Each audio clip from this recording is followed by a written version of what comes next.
Hello viewers, Instagram note not working. Unable to delete, add or change note on Instagram. In this tutorial, I'll show you how to fix it. So let's see the step. For solving this problem, first of all go to Play Store.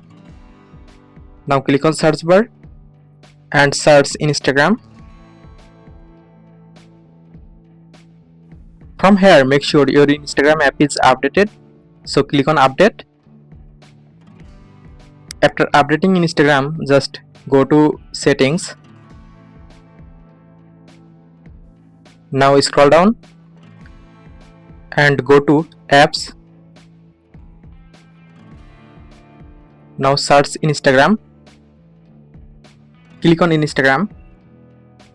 Now scroll down and click on storage. Click on clear cache. Go back. Now click on force stop. Click on OK. Now go back to home screen. Restart your phone. After all this process, I hope your problem will be solved successfully. So thanks for watching. Don't forget to like, comment and subscribe.